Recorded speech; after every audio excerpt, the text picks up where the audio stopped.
The Bryce Young, Frank Reich era of Carolina Panthers football is upon us. What does this roster look like? What does it lack? We're breaking that down today on the Locked On NFL Scouting Podcast. You are Locked On NFL Scouting with the Draft Dudes, your daily podcast for NFL and college football scouting. Part of the Locked On Podcast Network, your team every day. What's better than this? It's guys being dudes here on the Locked On NFL Scouting Podcast. We're the Draft Dudes. I'm Joe Marino from Locked On Bills. He's Kyle Crabbs from Locked On Dolphins. And we are your NFL experts here with you daily to talk team building across the league on the Locked On NFL Scouting Podcast with the Draft Dudes, part of the Locked On Podcast Network, your team every day. We'd like to thank you for making Locked On NFL Scouting your first listen every day. And, of course, a big welcome to our everydayers. You know who you are. Those of you who never miss a single episode, we appreciate y'all being here very, very much. This episode is sponsored by BetterHelp. BetterHelp connects you with a licensed therapist who can take you on that journey of self-discovery from wherever you are. Visit BetterHelp.com/LockedOn today to get 10% off your first month. Joe, happy National Kyle resets his office for the third time in the calendar year. No, third time since the calendar changed to 2023 day to you. It's impressive. Done it again. Never stop tinkering. You know what I mean? Well, I thought for sure, speaking of tinkering, I thought for sure I was going to trip you up with the mini back scratcher bit here on the front. Powered through it. Yeah, he had to scratch an itch there, and I was like, you know what, Kyle, you do your thing over there. I'm going to sit here and do this intro the way it ought to be done. You ever have that happen, though, where somebody gets you a weird little stocking stuffer that you just throw it, right? And then you're like, oh, okay, I'd use that at some point, but then you never use it or find it, and then you just happen upon it, and then it's this cool little bonus part of your week where you have a little new part of your daily routine. Yeah, I have a whole bag full of exactly that type of stuff, over near my closet in this office, and doesn't count if you keep it consolidated in the same place. Well, at some point I'll go through it, and I'll have some new paper clips and a bag of peanuts, and I expect something on tomorrow's show. I'll see what I can muster up. All right, so we are doing our second consecutive blue and silver team, which is fitting given the color scheme here of Locked On NFL Scouting on the YouTube channel. You can find us on YouTube wherever you listen to your favorite podcast. Joe, make sure you don't tell everyone to like and subscribe until the end of the video, please. Would hate for you to upset anyone. Come on, man. Come on. Dude needs to touch some grass. Brother, right. Big time Buffalo Bill lotion in the basket vibes on Joe's YouTube comments the other day. I had one question. Okay, what you got? I had one question to ask you about the Colts, because I want to make this a part of when we do all the teams, and we didn't do it on the first show, and then we're going to get into the Panthers. Fact or fiction, the Colts are a better roster today than they were 12 months ago.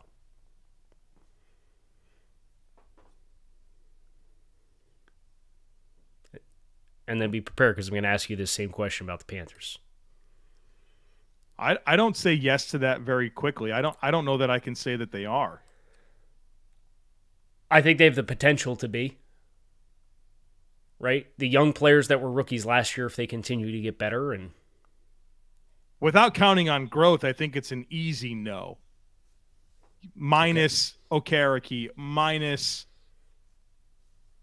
Stephon Gilmore, minus I don't know, is their quarterback position going to be better right now? Matt Ryan was their best quarterback last year. Yeah, it's hard to say. I mean, Gardner Minshew and Anthony Richardson's probably better. I don't know, man. Okay. Simmer on it. And we'll go ahead and we'll start talking about the Carolina Panthers. We're going to start on the offensive side of the ball. I do have the depth chart up. I have heard your cries and pleas to have the scoring index available, so you can see that in the top left-hand corner of these are our consensus grades for the Carolina Panthers. So we're grading all the players on both sides of the ball by roster cornerstone, quality starter, adequate starter, rookies, replacement level players, quality depth, non-roster caliber players, incomplete evaluations, and practice squad players. So, Joe, we'll pull the depth chart up in segment 3 coming to consensus. Let's just talk about the offensive side of the ball and observations. My big prevailing thought right now in studying this team last year and looking at how it's stacked up going into 2023 offensively is just how little of this remains intact year over year. And I think you could probably argue that that's a good thing. But whether it's a brand new coaching staff or how many different starters there's going to be, I mean, you have one skill player, one, I guess, quote unquote, starting skill player returning as a starter, and that's Terrace Marshall Jr. And while your offensive line is really coming back, I mean, Austin Corbett tore his ACL in week 18. And so he's very much in jeopardy for the start of the season. And Brady Christensen had a fractured ankle late in the season. I know he's on track to be ready to go for week 1, but a new scheme with literally everything new, I think it's going to take a little time for this offense to hit its stride. So that's not getting too much into the weeds with the personnel. I think that's just an important thing for us to acknowledge as we consider this Panthers team coming out of 2022 and entering 2023. So we're expecting, and I believe this was publicly declared, that Andy Dalton's going to enter training camp as the starting quarterback. Yes, that's what's been communicated. He's QB1 right now. Yep. And with the skill players that he'll be throwing to, with Adam Thielen coming over from Minnesota, who still has some gas left in the tank, right? He could still play a little bit. I had him down as an adequate starter. I believe you did as well. He's not the player that he was 5 years ago when he was at his peak. That's to be expected. You have DJ Chark coming into the mix as a nice vertical playing, big-bodied receiver. Terrace Marshall, who you mentioned, and from a skill player perspective, he took the second most snaps of any skill player on the team last year. Only DJ Moore had more, and he was obviously a part of the trade for the number 1 overall pick.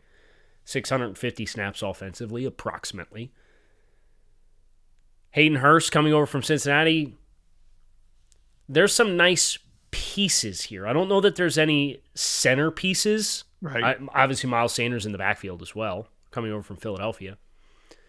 There's some nice pieces of the puzzle, but I don't think you have any long-term centerpiece blocks in your supporting cast and skill players other than if Terrace Marshall takes that step in year 1 or if Jonathan Mingo hits the ground running. And just to clarify, you're referring to skill players because I think the offensive line's got a couple. Yeah. Well, obviously. Yeah, but my observation with the offensive line is Ekwonu, 1,018 snaps offensively. Taylor Moton, 1,018 snaps off. Those dudes didn't miss a snap last year. Both of your tackles did miss a snap. And then you have Austin Corbett with 985, Brady Christensen with 965, and Bozeman took over for Elflein relatively early. He played almost 700 snaps. But that was what was surprising to me, was just how many snaps those guys all shared together last year. And what gets you a little leery about that is how often does that happen in consecutive seasons? Well, it's not going to, right? We've already got some problems here. On Ickey Ekwonu, he struggled early, and I feel like that is 100% Matt Rule's fault. Right, like that was complete garbage with him having to spend time at left guard in camp, sorting it out between Brady Christensen, who might have been the left tackle after they said over and over again he's a guard. Like, all of that was extremely unnecessary and took away critical reps that could have got Ickey Ekwonu ready to play his best football in week 1. Like, we all knew he was the left tackle, Brady Christensen was the left guard, and Matt Rule wanted to dress it up like there was some type of competition and take away those reps from Ickey in camp. And I thought some of those early struggles could have absolutely been avoided if they would have just had him in the right spot to begin with. Not made life harder for yourself like they did with everything with Matt Rule? Unbelievable, right? Right. So we'll see what they do at guard now. I mean, it's probably going to be Cade Mays at right guard to start the season. You'd think Corbett is at least on the pup for 4 weeks. Right? I mean, it's 9 to 12 month recovery. This happened in week 18. I mean, the first half of the season could be in jeopardy, if not longer. So they're going to be relying on Cade Mays or Chandler Zavala or Justin McRae here to be a starting guard. Yeah, the depth will be tested this year in a way that I think up front it was not tested last year, and that's an area for Carolina. You hope it's tested early, and you could ride it out, and then get that unit that spent so much time together last year, that starting five, get them back, and you don't suffer setbacks in season, because if you do, you mentioned in the pre-show re-signing Cameron Irving and that being a must for what they had to tackle. That's not a good place to be. No. When Cam Irving's your must re-sign for your swing tackle. But that's where they're at when it's Larnell Coleman, who was a 7th-round pick out of UMass and super raw, and then a UDFA this year in Ricky Lee. Had to do it. They have really good starting pieces on the offensive line. I think they have really good complementary pieces, but no established hallmarks at the skill group. Yeah, which is not a bad place to be with a young quarterback if we're going to get Bryce Young in sooner rather than later. Yeah, I agree with that. I would love to see them have like a true guy that they funnel their offense through. And they have a bunch of ancillary pieces, in my opinion. I'm excited to see what Tommy Tremble can do, right? I mean, we've seen some tight ends kind of come up under Frank Reich. Think about what Mo Alley Cox offered the Colts for a number of years there. Like, I think as a number 2 tight end with Hurst, I think that's a nice pair. Obviously, Ian Thomas is extremely overpaid and doesn't really offer much. I can't believe they gave another contract to him. I sat down and I'm like, okay, let me see what they saw in Ian Thomas. And it never came. I'm like, no. Why was there a new contract given here? No, it's not good. But Tommy Trimble is kind of a guy I have soft circled here as I'm not going to get crazy here. Yeah, but I mean, can he be a meaningful blocker and have an uptick in receiving chances? I think that's certainly in the realm of possibilities. I've seen the medical report there, and he does confirm to have that dog on his x-rays. Yes, sir. He is a dude. He's a dude. All right, we're going to flip gears over to defense, Joe. We are. But first, this show is brought to you by BetterHelp. It's so easy to get caught up in what everyone else needs from you and never take a moment to think about what you need from yourself. But when we spend all of our time giving, it can leave us feeling stretched thin and burned out. Therapy can give you the tools to find a more balanced lifestyle so you can keep supporting others without leaving yourself behind. If you're thinking of starting therapy, give BetterHelp a try. It's entirely online, designed to be convenient, flexible, and suited to your schedule.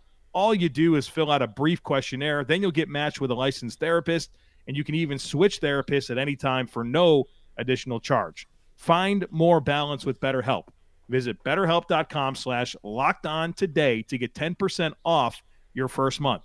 That's BetterHelp, HELP.com/lockedon. So, Joe, one of the players we'll save for segment 3 is Frankie Luvu. I think that's probably the most interesting player other than a former top 10 pick in C.J. Henderson that we've committed to with bucketing these players. But we'll talk big picture defense first. I think that the thing that has you really excited for Carolina, we talked about over on the offensive side of the ball, specifically in the skill group, ancillary pieces, but not hallmarks yet. Mm-hmm. I think you got some hallmarks defensively between what Derrick Brown was able to do this year. Now, whether we were both ready to put them in the roster cornerstone buckets just yet or not, I think that's kind of an ideological question we can tackle about why we felt the way that we did and what bucket we put them in. But J.C. Horn last year looking like the player that was worth the selection that they invested in him in the first round 2 years ago before he missed time with injury. Brian Burns obviously looking like the player who's getting offers for 2 first-round picks at the trade deadline, right? When Carolina was struggling. Like, you have some very, very good centerpieces in which to build the rest of your offense around, or your defense around. Yeah, I'm glad you kind of brought up Derrick Brown and classifying him, because I think as we get deeper into this series, and we're only 2 teams in, you're going to be able to look back and say, well, I gave that guy this classification. And so, it gives you a measuring stick to kind of hold players up against and really ask if they belong in the same bucket. And I think with Derrick Brown, that's the type of player where you can probably talk yourself into what he showed last year as a roster cornerstone. But I wound up putting him in the quality starter bucket. And the way that I got there is I thought to myself, well, going back to the Colts, DeForest Buckner was a roster cornerstone, and I didn't have to think twice about it. Grover Stewart was really good, but he's kind of the quality starter. And I think that Derrick Brown's more Grover Stewart right now than he is DeForest Buckner, and there has to be a line of delineation there. Well, and if Derrick Brown has the same kind of year but has more passing down production, I think it'll be much easier. Yeah. Like if you're not going to have the sack numbers, you got to be dominant to no end as an interior defensive lineman to get that roster cornerstone designation, right? Yeah, no question. And he had what, 1 sack last year? I don't even know how many. Yeah. That's not the be-all, end-all, and I get it, and that's not really the point. But even from a pressures perspective, he didn't put heat on the quarterback yet, but he was really, really dominant at the point of attack, very good in run defense, but it was kind of the first year that which he'd put it all together too. So you're just looking for a little bit more of a resume before you attach yourself to that for Derrick Brown. And I was in the same school of thought as you were, where I put him in quality starter because I can't make peace with the resume that DeForest Buckner has established as a starting defensive tackle and a $20 million per year player versus Derrick Brown's 2020 and 2021 versus what 2022 looked like, and still wishing that the production was a little bit more well-rounded and robust. It's kind of keeping things on the front here. I think we both agree Brian Burns, a cornerstone of this football team. Yeah. Man, does he need a running mate in a big way. That was one of my big takeaways in studying this defense was, man, did they miss that Hassan Reddick type player? And I'm looking at what they have. It's, Yetur Gross-Matos, who I think has kind of told us that he's a sufficient depth player, but not necessarily a featured start. Yeah, he's got some of that stuff, but is he really going to be able to get to the edges of blocks and win with consistency? I didn't see that. And so, they took a roll of the dice on DJ Johnson. They actually gave up a fair amount to move up 13 spots to get him out of Oregon.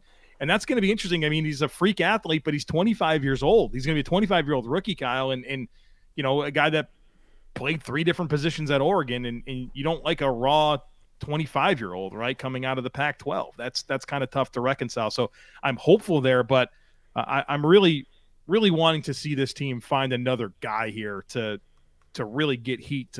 I think that'll help you maximize what you have in Brian Burns as well. Absolutely. And so I wanted to talk about Yetur Gross-Matos just because I thought from a run perspective, and they moved him around the front a little bit, right? Kind of like what happened at Penn State, where he'd live down in the B gap at times, and then he'd be a base end, and then you could stand him up because he's athletic enough to do it. It's just the conversion from your initial stem out of your stance to then convert into an attack mode as a pass rusher. Hasn't been natural for him. Mm-hmm. And I think that has been the same going all the way back to Penn State. So kind of seeing the same restrictions and instinctually reacting to things as compared to you kind of see, okay, now I need to convert. Now I need to try to press up the field, and there's a little too many of these reps where he's taking on too much of the body of the offensive tackle as compared to attacking half a man and really utilizing the explosive. He's a linearly explosive guy. You see it in the run game where they leave him on the backside and he comes crashing down, or he shoots across the face and slants across run blocks and makes these tackles at the line of scrimmage. The flashes are there, but I don't know if we're at this point yet that the light bulb's going to come on. And that's okay. I think if Yetur Gross-Matos played 500, 600 snaps for you this year, and a lot of it was first and second down, you'd be in pretty good shape. Yeah. I'd like what you have there. We'll see if Marquise Haynes has been there for a long time as a speed guy. Amari Barno, second-year player, has a ton of speed. DJ Johnson has tools. They've got some options, but they need a dude to go with Brian Burns. Kyle, how about J.C. Horn? Yeah. Dude, talk about a confident player that is making plays on the ball, is physical, the pick he had in the Seahawks game was awesome. I don't know if the whole Seahawks game was just if you want to love J.C. Horn, Freudian slip there, watch the Seattle game. I mean, that was an incredible showcase of what he was able to get done. I mean, just that interception on the first defensive possession where he triggers on the shallow. They're trying to high-low him. Looks like they're running the circus concept, right? And then he immediately sticks his foot back in the ground. His eyes are through the quarterback the entire time. Hinges and opens his hips 45 degrees, sinks straight vertical, drops underneath the throw on the corner, the deep corner, picks it off. Really nice effort after the interception as well. And then he spent some of that game traveling around, shadowing DK Metcalf and playing physical with him and being the kind of big, long, physical corner that you expected he was going to be. I thought he had frustrated success in DK those a few times. Yeah, Yeah. dude. As compared to, what we've seen from C.J. Henderson at one of the other corner spots. We'll talk a little bit more about him. I'm just not ready to punt all the way.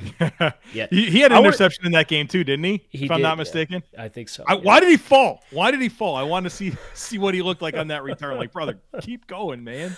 I wanted to give a shout out to somebody who's not on the team. I believe he's currently a free agent. And I think Carolina did a sufficient job in replacing him when they signed Shai Tuttle from New Orleans. But I thought Matt Ioannidis played pretty well last year. Yeah. He's still waiting for a deal. Somebody should sign him. Come on to South Beach, Matt. You don't need him. You really don't. But sure, he'd be a good player for any team, really. Yeah. He's the motor's good. You expect the motor to be good, but he's got that dense frame. He's built low to the ground. I thought he actually showed more pass rush consistency than Derrick Brown did in a game-by-game basis. Yeah, I think that's fair. He's just not a super splashy athlete. But on the inside, where stuff happens quick, if you can use your hands and create some positive momentum, or conversely, if you can force a first punch to miss, he's just kind of got that instinct about him that I think somebody, if you end up landing this guy, you're going to get a pretty 70 pressures over the last 2 seasons in Washington and Carolina combined, and he hasn't played more than 640 snaps in either season. So he got a nice little nose for creating some penetration and some chaos up front. But Shai Tuttle, I think, is cut from the same cloth. He's been in New Orleans, too. I think, six years now? I think this was is it that long? 5, 6 seasons for Shai Tuttle. I feel like I was just watching him play at Tennessee. Man, you're right. This will be his 5th season. So he played 4 seasons in New Orleans. Okay. It's not. A nice player for them is UDFA. I've been trying to Emmanuel Mosley and him, and even they had an edge player, Kyle Phillips, if I'm not mistaken. That stretch of Tennessee where they just weren't developing their players. Florida's in that space right now where they don't develop anybody. Tennessee was in that space. Wasn't Phillips had a bunch of injuries, right? And he went to the Shrine. Mm-hmm. Pretty sure. Yep, that was 3-4 years ago. Yeah. Right, when Tennessee was they had players that they just didn't develop any of them. The champions of life. They were phase of Tennessee Volunteers football. Cost them boys a lot of money. I'll tell you that. That's right. That's our champions of life. All right, we want to go to switch gears to consensus because we got a couple players we got to knock out here. Coming up after a quick break.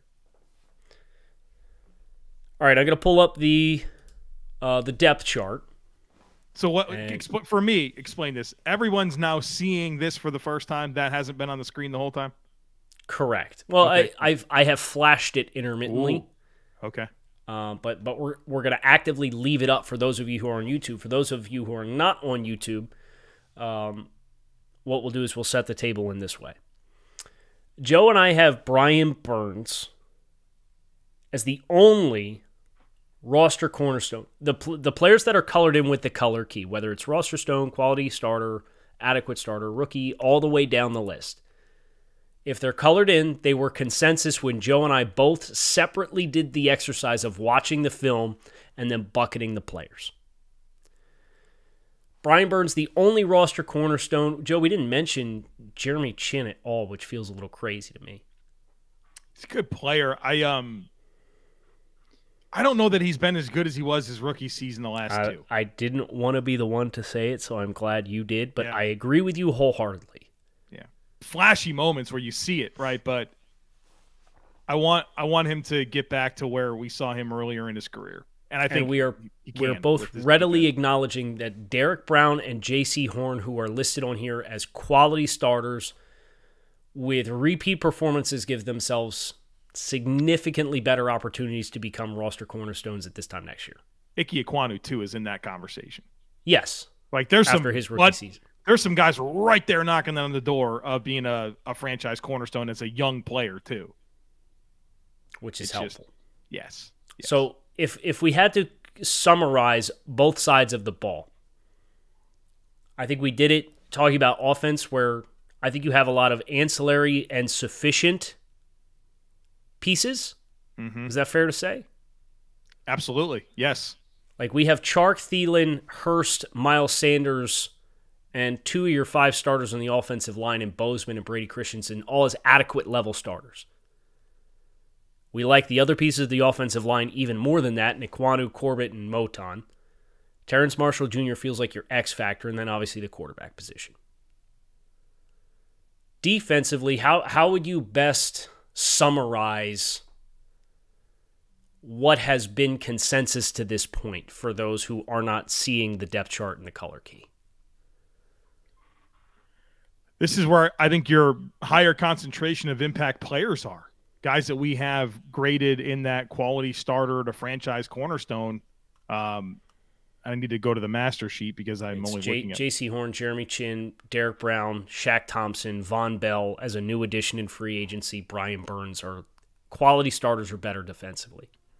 Right, that's a good spot to be, and there's a fair amount of purple Depth. here too. Yeah, like quality depth players here. So personnel-wise, I mean, I think they're in pretty good shape on defense, and it looks like we have some players to debate here on the defense. Right, so let's start with Frankie Luvu, who was a really fun player, but this was really the first year in which Luvu was cast into any meaningful snaps. He played effectively the same amount of snaps this season as he had in his first 4 seasons in the NFL combined.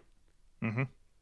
And he did well with his opportunity, largely speaking, kind of well-rounded, moved all around, spent some time on the edge, spent some time as a stack linebacker, was able to push out into the slot as a hash defender at times. What impressed you the most? You put him down as an adequate starter, I believe. Yeah. I mean, I thought he was just all over the place, shooting gaps, chasing from distance, playing in space. I mean, I really appreciated what he brought. I thought he was, at times, I felt like he was the emotional leader of that defense, and that's a unit that has Derrick Brown and Brian Burns and Shaq Thompson, who's been there for a long time, and Jeremy Chinn. Like, that was the guy who I felt the most on tape. And so I didn't want it kind of felt like the Zaire Franklin conversation where I was like, I thought about putting him in quality starter. And I was like, you know what? No, I think he's got more to prove here. But I didn't think he was any less than an adequate starter, the yellow classification here. Okay. And I had him down as first of all, I appreciate you having congruency with how you chose to bucket Luvu versus how you bucketed Zaire Franklin. So I applaud you for that, because that can be hard, right? Mm-hmm. When you don't have that context and you're not doing them back-to-back. I think for me, the 2 areas that hung me up were missed tackles and pass coverage. So I agree with you that this was an emotional spark plug player who kind of seized the moment in an otherwise, aside of Shaq Thompson, bad linebacker room to step in and take more snaps. But I thought some of the open field tackling, he had it's like a 15% missed tackle rate. And his career missed tackle rate is 16%. So that's right in line with what he's been across 5 seasons. Has been a sore spot. And he only forced 6 incompletions in coverage on 56 targets last year. So for me, it was, okay, like, can we get a little bit more specific with his role? Because I think he took a lot of these snaps because they needed a body to take it. But I struggle with, does that mean he's the best player to continue taking all these snaps moving forward? And I didn't definitively say the answer was yes, so I put him in quality depth as a result. I think this is a player you'd love to get 600 snaps a year on, but maybe not ask him to do so much as compared to last year. He almost played 1,000 snaps. Well, I mean, he's in line to be their guy. Yeah. I mean, I don't know that Brandon Smith's going to push for that. I don't know if Kruger-Hill's going to push from that. So, if I were Carolina, I would feel comfortable with him on the second level next to Shaq Thompson as my starter. I think if you put him at quality depth, I think you're boxing him into saying, like, yeah, that's not a player that you should prefer to be a starter for you. And I don't look at it that way. I don't think the team does. Because the team is not choosing to look at it that way. I will meet you with adequate level starter, but I did at least want to communicate what my resistance was to why where I felt, if it's me, that's what I took away from Frankie Luvu. We have another starter to handle, Xavier Woods. God, where do you have him? He's yellow for me, right? He is yellow. Adequate starter for you, yeah. I have him as a replacement level starter at this point. I just don't think there's enough meaningful plays being made. Okay, so that's probably true. I mean, this guy's been a starter for the last 1, 2, 3, 4, 5 years in the NFL, right? I don't think he's not a starter that I say, well, you're going to get beat because that guy's on the field. But is he going to make any impactful plays for you? I don't think he's going to get you beat. I think pairing him with what they have in Von Bell and Jeremy Chinn allows him to, I think, kind of play that role that's going to not really playing him in some deeper alignments, right? I don't think he's a quality starter.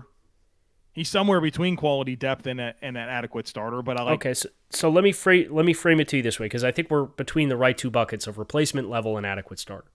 How difficult do you think it would be to find somebody to come in and fully fulfill the responsibility that Xavier Woods is executing in your defense? I don't think it would be hard, and that's why I think you still have good veteran safeties on the market and good veteran safeties that didn't get paid any money in the offseason. So if you're going to put it through that context, wouldn't you put him in replacement level because you could replace him today with a snap of the fingers? I'll reluctantly meet you on this one. Okay. I've been pretty fluid so far, but I felt like going to bat for this one. I think it's fair. It's like, okay, he's replacement levels. Somebody else can come in and do it. That's fine. He's been a starter. He's not going to get you beat. And I think that's case in point in what? This is prior to coming back to Carolina, he'd been on 3 teams in 3 years. Dallas, Minnesota, and Carolina. He had, those were 3 consecutive seasons in which he changed. Mm-hmm. C.J. Henderson. Go ahead. I don't want to make this longer. I guess where I get hung up on that is we have him in the same bucket as Justin McCray, who's a just average backup type player, or Cameron Irving or Ian Thomas. He's a better player than them. Some of that gets into the priority of those positions, the scarcity at offensive line. I think there has to be a little bit of context on, if you're going to quantify replacement level, it's okay, what can I replace you with right now? There's a handful of modest offensive linemen that are out there, but they're probably at this point offensive linemen that are out there because they have durability questions and they want more money than teams are probably willing to pay them.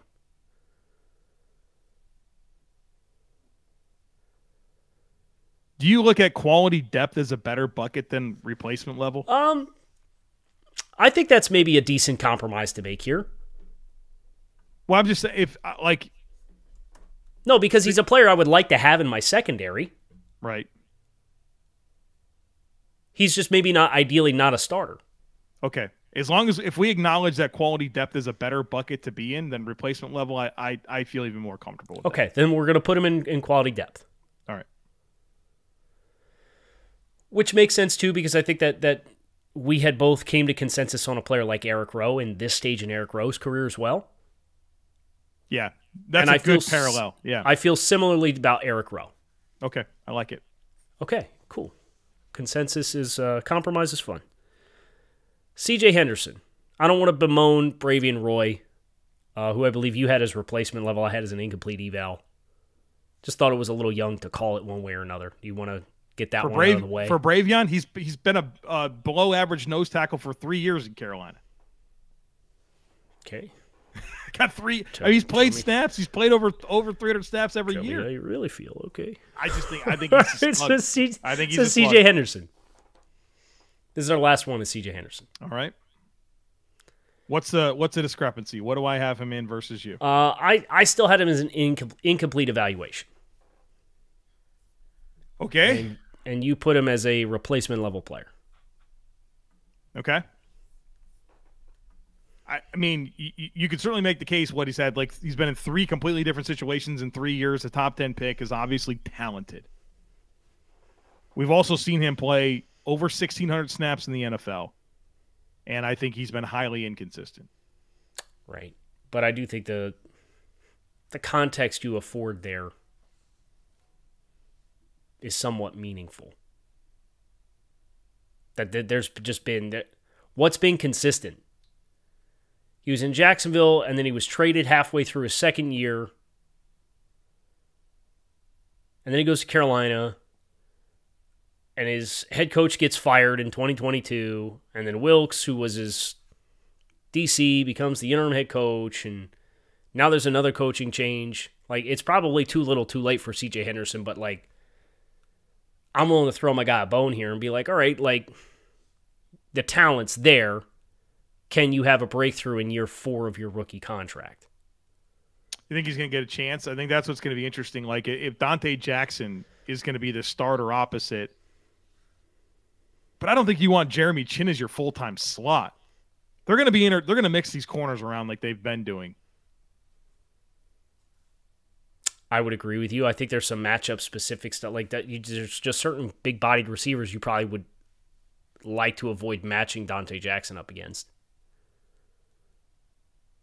All right, so your position is you'd like to give him the benefit of the doubt and give him another year before we label him anything other than an incomplete evaluation. Yes. I think we just have to acknowledge that this is kind of a one-off player because, like, 1,600 snaps in 3 seasons, that's going to be typically enough for us to categorize a player. But we're going to acknowledge the circumstances here as what's influencing that decision. I would agree. Okay, I can live with that. Okay. So there is your full assessment of the Carolina Panthers roster. Now, it's important for us to note, Joe, we're evaluating the roster, right? Because we got a lot of great feedback on the Colts, and somebody wrote us a very impassioned comment on the YouTube channel talking about how we missed the mark because it was all Frank Reich's fault for being too buddy-buddy with his players. And that may be factual, right? But at the end of the day, this is an assessment of the talent that's being collected. So just putting that disclaimer, I'm going to bring us back on the screen. So waving to the people. Fact or fiction, Carolina Panthers are a better roster now than they were 12 months ago. Better. Yes, they're better. I think they're... Well, it's interesting. They had DJ Moore and Christian McCaffrey 12 months ago. Oh, wait. Okay, so that's kind of a weird way to put it. That's true. I guess I was thinking of the team the team we watched last season, right? Right. They're a much better team than they were in Week 18. Yeah. When I said yes quickly, that's what I was thinking about. Right. But it's interesting. Like, if we were doing this exercise last year, I think the growth of J.C. Horn and Derrick Brown and the emergence of a player like Frankie Luvu and adding Von Bell defensively, I think all that helps me say definitively, yes, I think they're better defensively than they were last year. There's a lot that has to come together on this offense. Yes. A lot. Yes. Might be a bumpy ride at first because of that. But you at least feel like you have the defense to fall back into and say, okay, like there's guys here that are going to keep us competitive in games, even if the offense is a little stop go. I'll tell you what, dude. If I have to live in a world where Cade Mays and Chandler Zavala / Justin McCray are my starting guards, Bryce Young going to be sitting for a little while. Well, right. We'll find out soon enough. We will find out. But that's going to do it for this episode of Locked On NFL Scouting. With the Draft Dudes, I'm Kyle Crabbs. He is Joe Marino. Shout out to the everydayers who keep it locked in here with us on a locked on basis. It's your teams every day. You can find us on YouTube wherever you listen to your favorite podcasts, or hit subscribe on the YouTube channel. If you like this video, like the video, hit subscribe, click the bell, get the notifications when we go live. Make sure that you help us out and help the channel grow and continue to evolve. Joe, what do we think? We want to do a giveaway this week? We owe the people two. I'm ready for a giveaway. I'm ready. So do we want to say Friday show? Friday show. Give everybody a little bit of fair warning. But we weren't even planning on giving you the warning. Subscribers. Yeah. We're doing giveaways. So Friday show, we'll give you instructions there on how to get entered into the giveaway. And then on Monday, you want to give them the weekend? We'll announce the winner on Monday? We'll do the winner thing on Monday. Yeah, it sounds good. Great. Keep it locked in right here on Locked On NFL Scouting. Hope to talk to you guys again later. Have a great rest of your Thursday. Talk to you again soon. Peace.